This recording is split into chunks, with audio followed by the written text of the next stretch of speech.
Hello students, welcome to CRP academy. CRP একাডেমিতে তোমাদের সকলকে স্বাগত এবং প্রত্যেককে গুড মর্নিং। এবং আজ শুভ কালী পূজা, তো প্রত্যেককে জানাই কালী পূজার শুভেচ্ছা এবং প্রার্থনা করি মা কালীর কাছে যে তোমাদের জীবনের নতুনভাবে আলো আসুক এবং এই দিওয়ালির আলোর মতোই তোমাদের জীবনে একটা চাকরি আসুক এবং তোমাদের জীবনটা আলোকিত হোক। তো যাই হোক, তার জন্য প্রত্যেকদিন প্র্যাকটিস করতে হবে, যেভাবে সিআরপি একাডেমির তত্ত্বাবধানে আমরা আপকামিং ডাব্লিউপি, কেপি কনস্টেবল এবং অন্যান্য সমস্ত পরীক্ষার জন্য প্রস্তুতি নিচ্ছি। তো প্রত্যেকদিন সকাল 7টা থেকে 40টি করে হুবহু কমনযোগ্য প্রশ্নোত্তর প্র্যাকটিস করছি জিকে বুস্টার সিরিজের মাধ্যমে।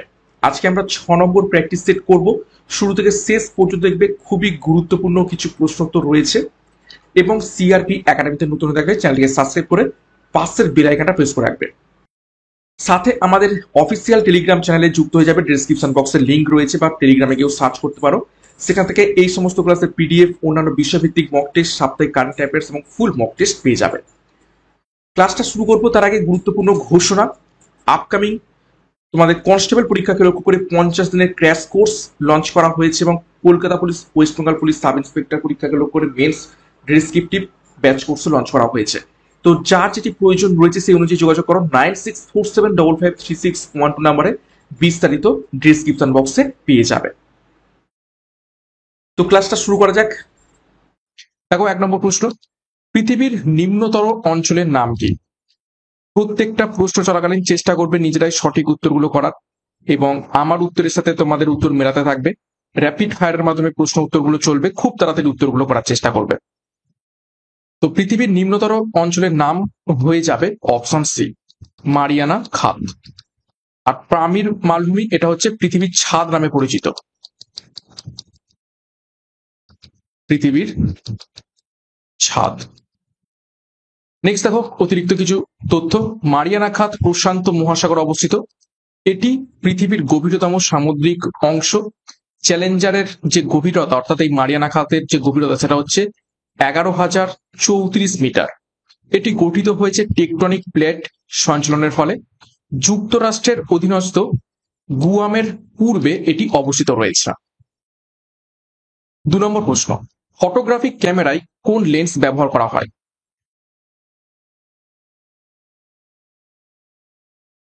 সঠিক উত্তর হবে অপশন এ, উত্তল লেন্স ব্যবহার করা হয়। দেখো, উত্তল লেন্স সমবিন্দুতে আলোকরশ্মি একত্রিত করে। এটি প্রতিচ্ছবি গঠন করে ক্যামেরার ফোকাস নির্ধারণে সহায়তা করে। কনভেক্স লেন্স কোথায় ব্যবহৃত হয়ে থাকে? দেখো, কনভেক্স লেন্স, এটা কনভেক্স লেন্স মানে হচ্ছে উত্তল লেন্স। এটি ম্যাগনিফায়ার এবং চশমাতেও ব্যবহৃত হয়ে থাকে। ম্যাগনিফায়ার অর্থাৎ আতশকাচ। উত্তল লেন্স হালকা প্রতিচ্ছবি উল্টানো এবং ছোট আকারে তৈরি করে। ক্যামেরার ফোকাল লেন্থ উত্তল লেন্স দ্বারা নির্ধারিত হয়ে থাকে। 3 নম্বর প্রশ্ন, কোন শিশুর লিঙ্গ নির্ধারণ হয় কিসের দ্বারা? নিচের কোনটির দ্বারা? সঠিক উত্তর হবে অপশন এ, পিতার ক্রোমোজোম দ্বারা। দেখো, পুরুষের ক্রোমোজোম হয়ে থাকে XY এবং নারীর XX। তাহলে পিতা X দিলে কন্যা হবে এবং Y দিলে পুত্র সন্তান হবে, অর্থাৎ এখানে মাতার কোনো রোল থাকে না। সিনেমাতে বা এখনো সমাজে দেখে থাকি যে যদি কন্যা সন্তান জন্মায় তাহলে আমরা মেয়েদের দোষ দিয়ে থাকি, কিন্তু এখানে সত্যি কোনো মেয়েদের হাত থাকে না, এখানে পুরোটাই পুরুষ বা পিতার হাত থাকে, কেননা তার মধ্যে রয়েছে X এবং Y। মাতার পক্ষে সবসময় X ক্রোমোজোমই থাকে। লিঙ্গ নির্ধারণ জেনেটিক ভাবে ঘটে, রক্তের গ্রুপের উপর এটা নির্ভর করে না। এটি সম্পূর্ণভাবে পিতার ক্রোমোজোমিক অবদান নির্ভর করে। 4 নম্বর প্রশ্ন, সাইরেনের শব্দমাত্রা কত? কত ডেসিমেলে সাইরেন বাজে? সঠিক উত্তর হবে অপশন ডি, 120 ডেসিবেল। দেখো, 120 ডেসিবেল শব্দ খুবই উচ্চ মাত্রা। 85 ডেসিবেলের বেশি শব্দ দীর্ঘক্ষণ শুনলে শ্রবণ শক্তি ক্ষতি হতে পারে। সাইরেন ব্যবহৃত হয় পুলিশ, অ্যাম্বুলেন্স এবং ফায়ার সার্ভিসে। 5 নম্বর প্রশ্ন দেখো, চিপকো আন্দোলন শুরু হয় কত সালে?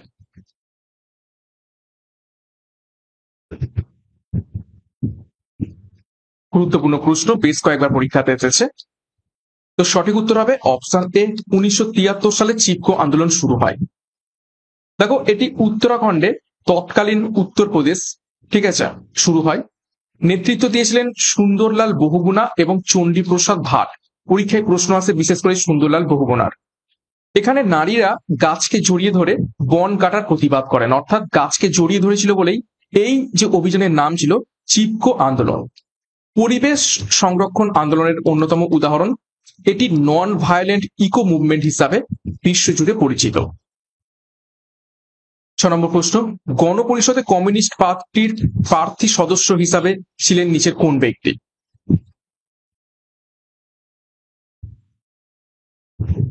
সঠিক উত্তর হয়ে যাবে এখান থেকে অপশন এ, সোমনাথ লাহিড়ী। 7 নম্বর প্রশ্ন, বাংলার আকবর কাকে বলা হয়ে থাকে? নিচের কোন রাজাকে?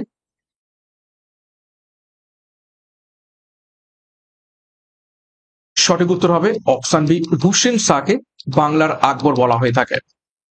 দেখো আলাউদ্দিন হুসেন শাহ ছিলেন বাংলার স্বাধীন সুলতান।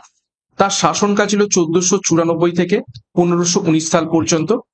মুসলিম ও হিন্দু উভয় সম্প্রদায়ের উন্নয়নের কাজ করেন।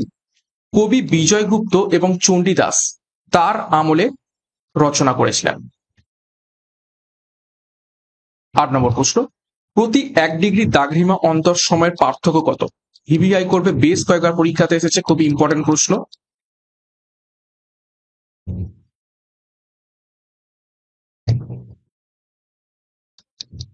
তো সঠিক উত্তর হয়ে যাবে এখান থেকে অপশন সি, 4 মিনিট। দেখো প্রতি 15 ডিগ্রিতে 1 ঘন্টা সময় পার্থক্য হয়ে থাকে, অর্থাৎ 1 ডিগ্রিতে কত হচ্ছে 4 মিনিট, তাহলে 15 ডিগ্রিতে কত হয়ে যাবে 15 ইন্টু 4, অর্থাৎ 60 মিনিট, অর্থাৎ কত 1 ঘন্টা সময় পার্থক্য। 1 ডিগ্রি মানে 4 মিনিট সময়। সময় বা টাইম জোন এই নীতির উপর ভিত্তি করে নির্ধারিত হয়ে থাকে। ভারতীয় সময় বা আইএসটি হলো জিএমটি প্লাস 5 ঘন্টা 30 মিনিট, অর্থাৎ 82.5 ডিগ্রি দ্রাঘিমার ভিত্তিতে গৃহীত হয়েছে। 5 ঘন্টা এগিয়ে রয়েছে জিএমটি থেকে এই ফর্মুলাতে। ওকে, 4 মিনিট করে করে এক্সট্রা করে করে। 9 নম্বর প্রশ্ন দেখো, শিবাজির গুরু কে ছিলেন?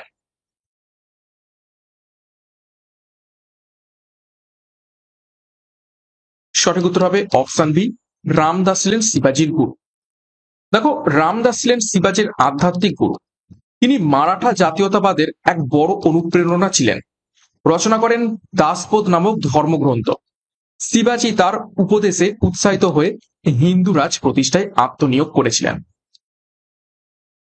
10 নম্বর প্রশ্ন, ইউরোপে অস্ট্রেলিয়ার উত্তরাধিকার যুদ্ধ কবে শুরু হয়?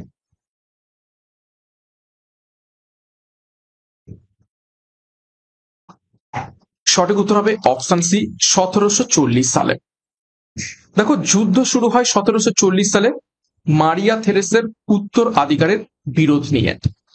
ফ্রান্স, ব্রিটেন, স্পেন সহ একাধিক ইউরোপীয় দেশ এই যুদ্ধে জড়িয়ে পড়ে।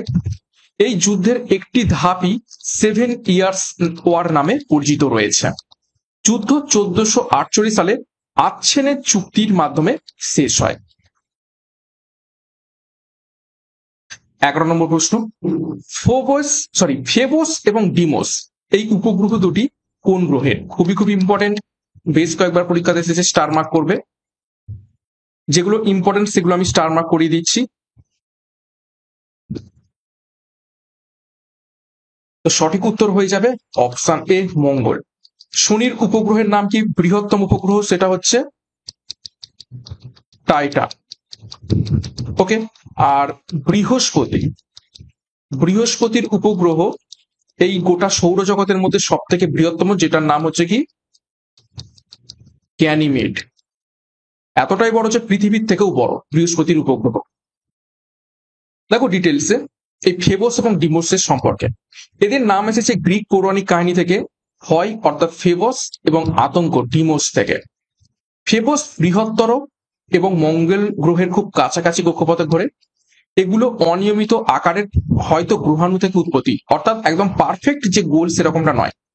1877 সালে আস্ক হল এই দুটি উপগ্রহ আবিষ্কার করেছিলেন। 12 নম্বর প্রশ্ন, ঢালাই লোহা হলো নিচের কি রকম? 4টি অপশন, নমনীয়, ভঙ্গুর, প্লাস্টিক টাইপের, নাকি কোনোটি নয়? সঠিক উত্তর হবে অপশন বি, খুবই ভঙ্গুর। দেখো, ঢালাই লোহা বা কাস্ট আয়রন আমরা যেটাকে বলে থাকি, সহজে ভেঙে যায়, তাকে ভঙ্গুর বলা হয়। এতে কার্বনের পরিমাণ খুবই কম থাকে, 2% থেকে 4% হয়ে থাকে। 13 নম্বর প্রশ্ন, কলকাতার একটি বাড়ি আগে যার নাম ছিল হরিণ বাড়ি, বর্তমানে সেটি কি নামে পরিচিত?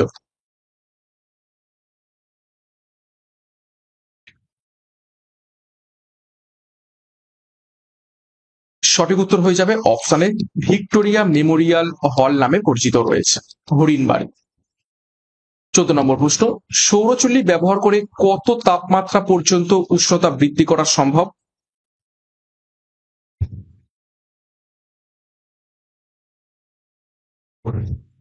সঠিক উত্তর হবে অপশন সি, 3000 ডিগ্রি সেন্টিগ্রেড।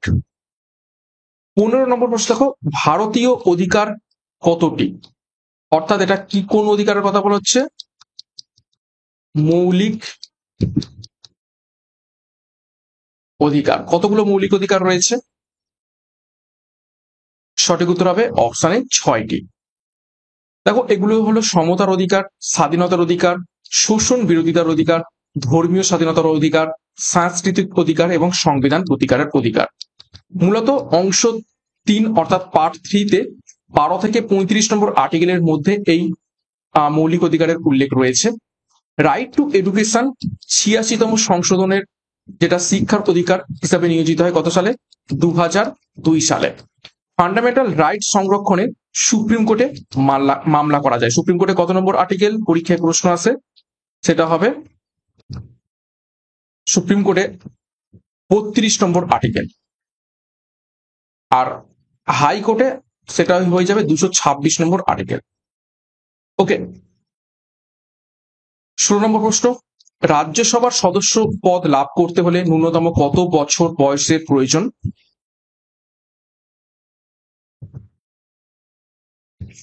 সঠিক উত্তর হবে অপশন বি, 30 বছর বয়সের প্রয়োজন। দেখো, লোকসভার সদস্য হতে গেলে 25 বছর এবং রাজ্যসভার জন্য 30 বছর বয়স প্রয়োজন। রাজ্যসভার সদস্যদের নির্বাচিত করেন রাজ্য বিধানসভার সদস্যরা। ভারতীয় নাগরিক হতে হবে এবং রাজ্যসভার মেয়াদ 6 বছর। প্রতি 2 বছরে 1/3 সদস্য অবসর নিয়ে থাকেন। খুবই খুবই ইম্পর্টেন্ট এটা। 17 নম্বর প্রশ্ন, জিরো আওয়ার শব্দটি কোন বিষয়ে প্রযোজ্য?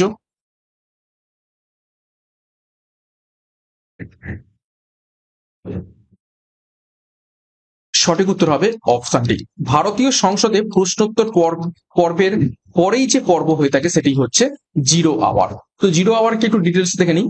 দেখো, জিরো আওয়ার সংসদে প্রশ্নোত্তর শেষে সকাল 12টায় শুরু হয়ে থাকে এবং 12টা যেহেতু একদম জিরো টাইম থেকে শুরু হয়, সেই জন্য এর নামকরণ করা হয়েছে জিরো আওয়ার।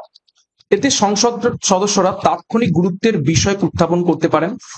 এটি সংবিধানের স্বীকৃত নয়, এটি প্রথাগত নীতি। অর্থাৎ জিরো আওয়ারের ব্যাপারে কিন্তু সংবিধানে কিছু লেখা নেই, কিন্তু এটা প্রথাগত রীতি হিসাবে চলে আসছে। সময় সীমা নির্ধারিত নয়, তবে সাধারণত 1 ঘন্টা চলে এই জিরো আওয়ার। এটি সরকারের দৃষ্টি আকর্ষণের একটি মাধ্যম। নেক্সট 18 নম্বর প্রশ্ন, চীন সাগরের ঘূর্ণিঝড় কি নামে পরিচিত রয়েছে? গুরুত্বপূর্ণ প্রশ্ন, পরীক্ষায় এসেছে। সঠিক উত্তর হবে অপশন সি, টাইফুন নামে পরিচিত চীন সাগরের ঘূর্ণিঝড়। দেখো, টাইফুন শব্দটি পশ্চিম প্রশান্ত মহাসাগরীয় অঞ্চলে ব্যবহৃত হয়। ভারত মহাসাগরে একে সাইক্লোন বলে, আটলান্টিক মহাসাগরে একে আবার হ্যারিকেন নামে পরিচিত। টাইফুন গুলো জাপান, ফিলিপাইন এবং চীনকে বেশি প্রভাবিত করে। এগুলো প্রবল বৃষ্টি, বন্যা এবং ক্ষয়ক্ষতির কারণ হতে পারে। 19 নম্বর প্রশ্ন, উত্তর ভারতে গ্রীষ্মকালে এক ধরনের উত্তপ্ত এবং শুষ্ক বায়ু প্রবাহিত হয়, তাকে কি বলা হয়ে থাকে?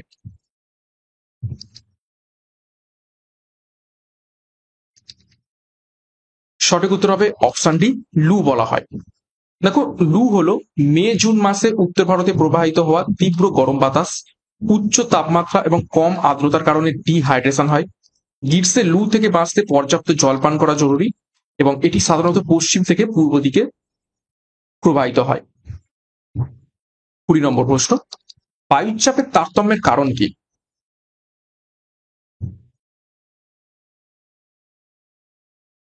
সঠিক উত্তর হবে অপশন সি, উত্তাপ এবং জলীয় বাষ্প। 21 নম্বর প্রশ্ন, সিরাস মেঘের বৈশিষ্ট্য কি?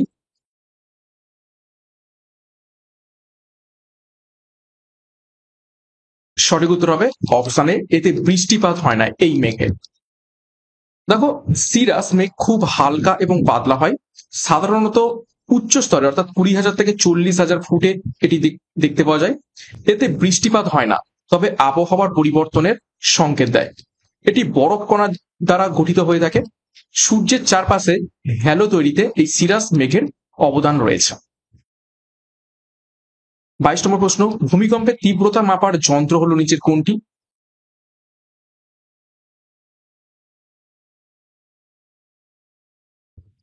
সঠিক উত্তর হবে অপশন বি, সিসমোগ্রাফ।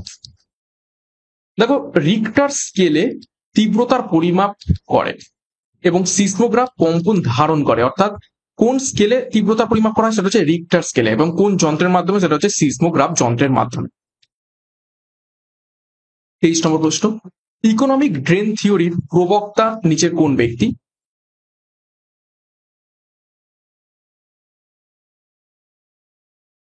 সঠিক উত্তর হবে অপশন এ, দাদাভাই নওরোজি। দেখো, ড্রেন অফ ওয়েলথ অর্থাৎ ভারতের সম্পদ ব্রিটেনে পাচার হচ্ছিল, দাদাভাই নওরোজির poverty and unBritish rule in India বইয়ে এই বিষয়টি বিস্তারিত বলা হয়। তিনি প্রথম ব্রিটিশ পার্লামেন্টে নির্বাচিত ভারতীয় ছিলেন, খুবই খুবই গুরুত্বপূর্ণ পরীক্ষা এসে থাকে। তাকে grand old man of India বলা হয়ে থাকে এবং অর্থনৈতিক শোষণের বিরুদ্ধেই জাতীয়তাবাদী চেতনার উদ্ভব তিনি করেছিলেন। 24 নম্বর প্রশ্ন, গরুর দুধে কোন ভিটামিন থাকে না?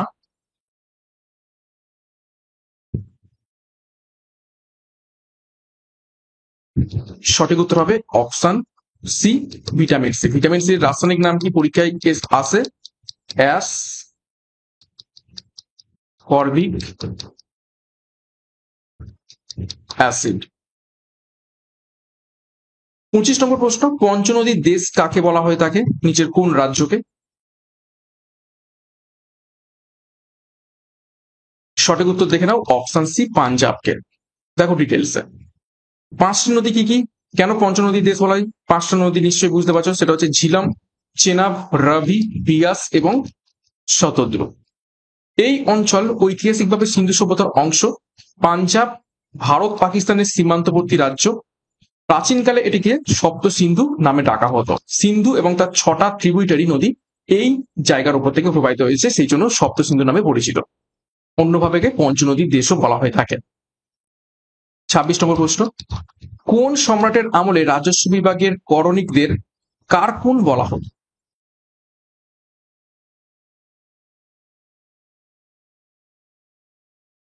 তো কারকুন বলা হতো, সঠিক উত্তর হবে অপশন সি, শিবাজির রাজস্ব বিভাগের করণিকদের।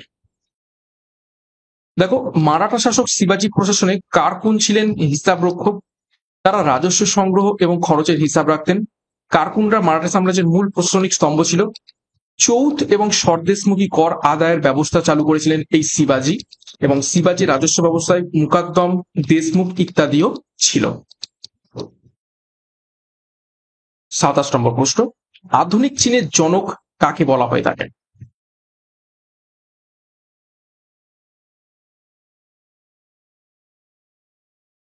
সঠিক উত্তর হবে অপশন এ, সান ইয়াতসেনকে। দেখো, সান ইয়াতসেন 1911 সালে কিং রাজবংশের পতন ঘটান। তিনি চীনে প্রজাতান্ত্রিক সরকার প্রতিষ্ঠা করেন। তার 3টি নীতি হলো জাতীয়তা, গণতন্ত্র, জনজীবন উন্নয়ন। তাকে চীনের জাতীয় পিতা বলে মানা হয়। তার দ্বারা গঠিত পার্টি ছিল কুওমিন্টাং। 28 নম্বর প্রশ্ন, ইন্ডিয়া উইন্স ফ্রিডম বইটি কার লেখা? গুরুত্বপূর্ণ প্রশ্ন, বেশ কয়েকবার পরীক্ষাতে এসেছে, স্টার মার্ক করবে। সঠিক উত্তর হবে অপশনে মৌলানা আবুল কালাম আজাদের লেখা। দেখো বইটি মৌলানা আবুল কালাম আজাদের আত্মজীবনীমূলক রচনা, স্বাধীনতা আন্দোলনের অভ্যন্তরীণ ঘটনাবলীতে প্রকাশ পেয়েছে। বইটি 1959 সালে প্রকাশিত হয়। এতে কংগ্রেস, নেতাজি এবং ব্রিটিশদের সম্পর্কে বিশ্লেষণ রয়েছে। কিছু অংশ প্রথমে গোপন রাখা হয়েছিল, পরে তা প্রকাশ করা হয়। 29তম প্রশ্ন, শ্বসন কালে কয়টি এটিপি অণু উৎপন্ন হয়ে থাকে? ভিভিআই কর। শ্বসন বা রেসপিরেশন কালে কয়টি এটিপি অণু উৎপন্ন হয়ে থাকে? সঠিক উত্তর হবে অপশন সি 38টি। দেখো সেলুলার রেসপিরেশনে একটি গ্লুকোজ থেকে 38 এটিপি তৈরি হয়। গ্লাইকোলাইসিস পদ্ধতিতে 2টো এটিপি, ক্রেবস সাইকেলে 2টো এটিপি এবং অন্যান্য থেকে 34টি এটিপি, টোটাল 38টি এটিপি উৎপন্ন হয়। মাইটোকন্ড্রিয়া হলো এটিপি উৎপাদনের কেন্দ্র, যে কারণে একে কি বলা হয় থাকে? Power house. এটিপিকে এনার্জি কারেন্সিও বলা হয়ে থাকে। অ্যানারোবিক রেসপিরেশন বা অবাত শোষণ যেটাকে বলা হয়ে থাকে, সেখানে অনেক কম এটিপি তৈরি হয়ে থাকে। ওকে, 30তম প্রশ্ন, খামস শব্দের অর্থ কি?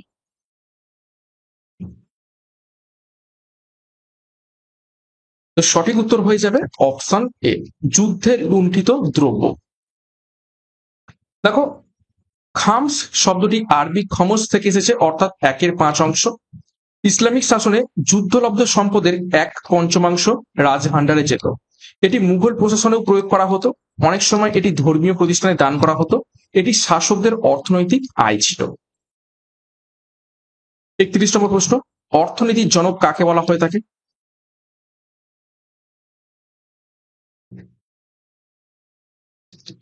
সঠিক উত্তর হবে অপশন সি, অ্যাডাম স্মিথকে। দেখো অ্যাডাম স্মিথের বিখ্যাত বই হলো দ্য ওয়েলথ অফ নেশন, 1776 সালে প্রকাশিত হয়। তিনি স্কটল্যান্ডের অর্থনীতিবিদ ছিলেন। ইনভিজিবল হ্যান্ড তত্ত্ব তিনি প্রবর্তন করেন। আধুনিক পুঁজিবাদী অর্থনীতির ভিত্তি স্থাপন করেন তিনি, এবং ক্লাসিক্যাল ইকোনমিক্সের জনক বলেও তিনি পরিচিত রয়েছে। 32, জেনারেল গিয়াপ ছিলেন নিচের কোন ব্যক্তি?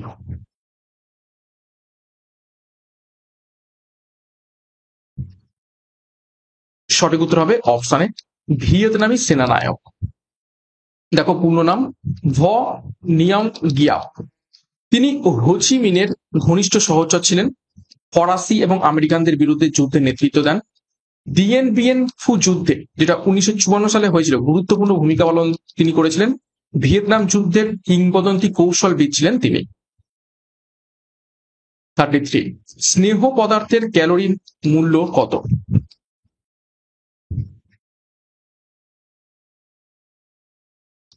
সঠিক উত্তর হবে অপশন বি 9.3।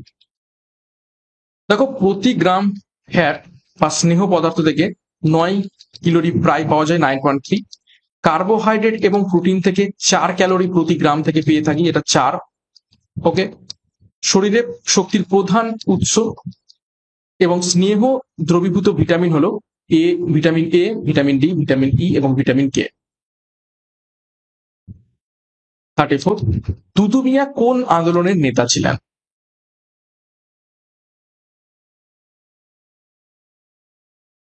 সঠিক উত্তর হবে অপশন বি, ফরাজি আন্দোলনের নেতা ছিলেন। দেখো ফরাজি আন্দোলন ছিল ধর্মভিত্তিক সামাজিক আন্দোলন। বাংলার মুসলমান কৃষকদের অধিকার রক্ষার দাবি তোলা হয়। 1819 সাল নাগাদ শুরু হয় এই ফরাজি আন্দোলন। হাজী শরীয়ত উল্লাহ এবং তার পুত্র দুদু মিয়া নেতৃত্ব দেন। ব্রিটিশ এবং জমিদারদের বিরুদ্ধে অবস্থান নেওয়া হয়। 35, লোথাল কোথায় অবস্থিত? নিজের কোন রাজ্যে?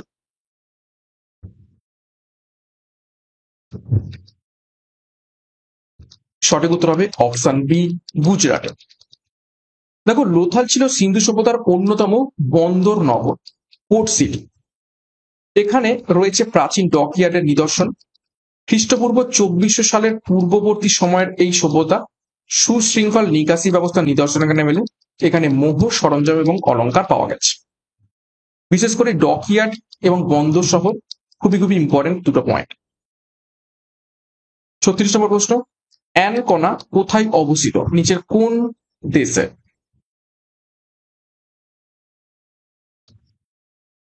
অ্যানকোনা একটি শহর। তো সঠিক উত্তর হয়ে যাবে অপশন এ, ইতালি। এটা একটা বন্দর শহর।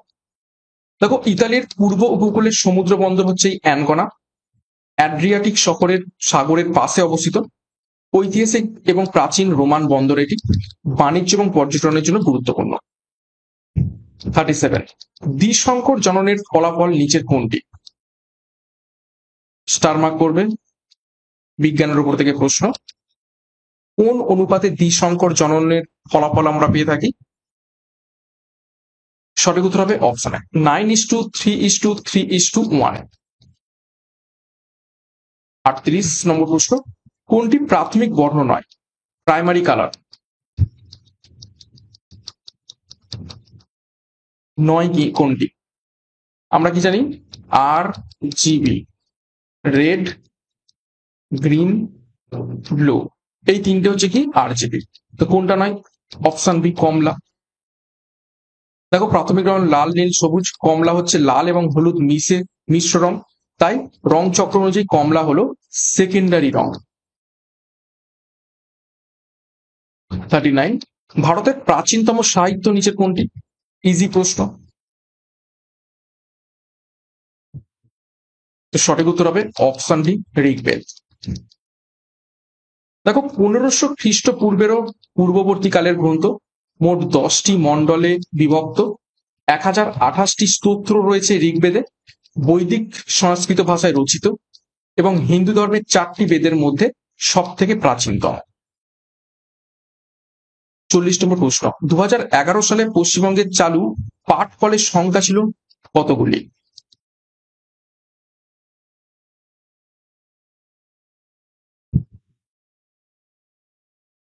সঠিক উত্তর হবে অপশন বি, 60টি। দেখো, পাট শিল্প বাংলার প্রাচীন শিল্পের মধ্যে অন্যতম। হুগলি ও উত্তর 24 পরগনার প্রধান পাট শিল্প অঞ্চল।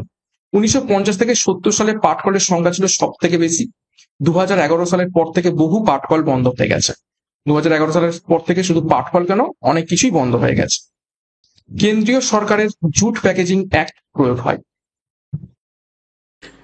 তো এই ছিল আজকের গুরুত্বপূর্ণ 40টি প্রশ্নোত্তর। 40-এর মধ্যে কার কত স্কোর হয়েছে প্রত্যেকে কমেন্ট করে জানাবে। প্রশ্নপত্রগুলো কেমন লেগেছে সেই ব্যাপারে মন্তব্য করবে এবং সকাল 7টা থেকে ক্লাসগুলো ফলো করবে। এখান থেকে অনেক অনেক প্রশ্ন তোমাদের প্র্যাকটিস হবে এবং পরীক্ষাতে হুবহু কমন পাবে। তো ক্লাসটা শেষ করবো তার আগে গুরুত্বপূর্ণ ঘোষণা, কনস্টেবল পরীক্ষাকে লক্ষ্য করে 50 দিনের ক্র্যাশ কোর্স এবং Kolkata police WAP sub inspector পরীক্ষাকে লক্ষ্য করে মেন্সের ডেসক্রিপটিভ ব্যাচ কোর্স। যার যেটি প্রয়োজন রয়েছে সেই অনুযায়ী যোগাযোগ করো 9647553612 নাম্বারে এবং পরীক্ষার সেরা প্রস্তুতি নিতে শুরু করে দাও। এবং CRP একাডেমিতে নতুন হয়ে থাকলে চ্যানেলকে সাবস্ক্রাইব করো, পাশে বেল আইকনটা প্রেস রাখো, সাথে টেলিগ্রামে যুক্ত হয়ে যাও। তো আজকের মতো ক্লাসটা এখানে শেষ করছি। প্রত্যেককে all the best. Thank you, by.